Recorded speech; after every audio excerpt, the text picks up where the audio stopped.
Hi there, I'm Michael Feneley. My aim had been to speak to all of the Bradfield pre-selectors personally on the phone or in person before Saturday's pre-selection. But look, in case I don't get to you, it's hard to reach 456 people directly. I know how difficult it is, everyone's busy. So let me say a few words that will reach all of you in the hope that that makes up for any people I miss in person.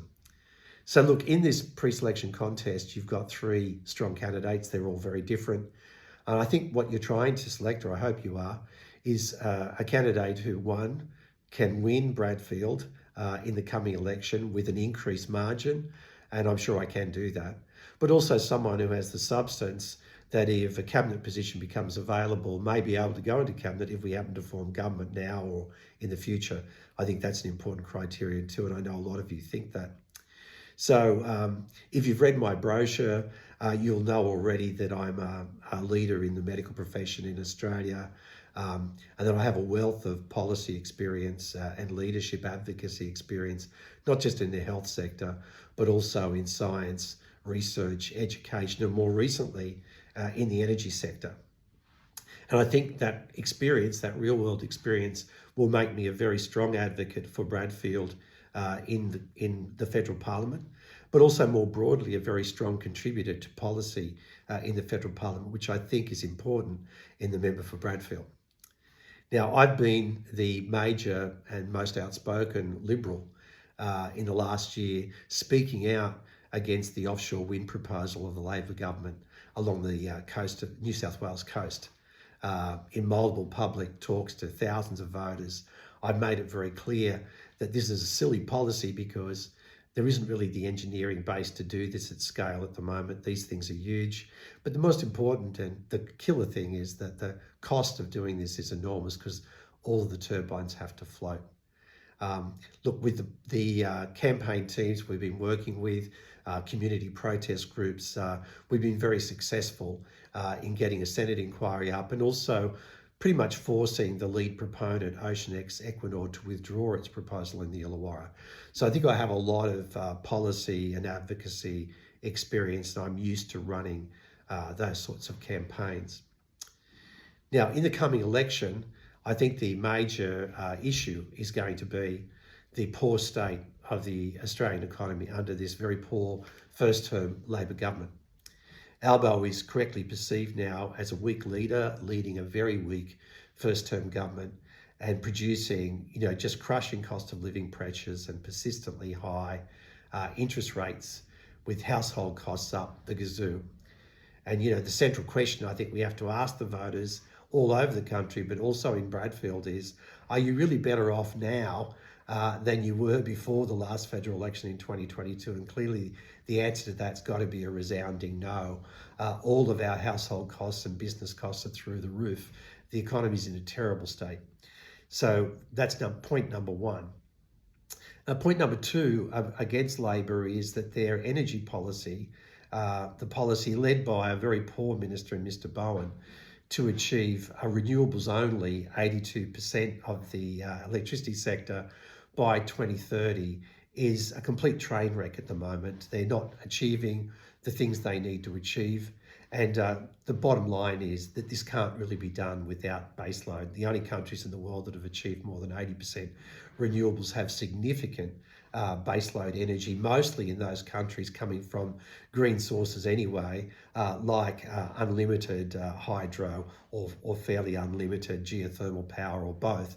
And Australia just doesn't have access to that quantity of that sort of baseload.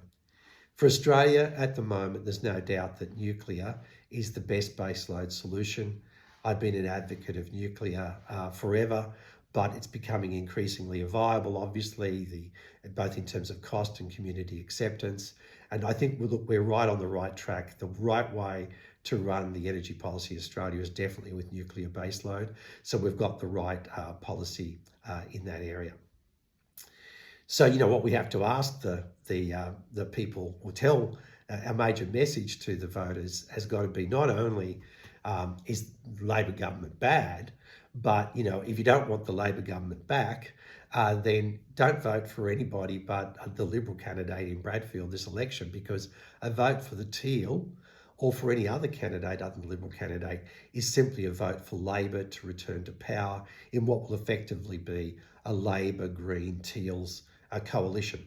And if you haven't enjoyed the last 3 years, then you'd be crazy to vote for that combination again, and you should vote Liberal. So that's clear. But look, the reality is that we're going to be facing not so much a strong Teals candidate, but the important thing is we'll be facing a very strong Teals ground campaign. These guys run a very professionally organised, centralised campaign, effectively unlimited funding from Simon Holmes-A-Court, who was never elected to interfere in the electoral system this way, but that's what he's doing. So we face a very strong ground campaign from them.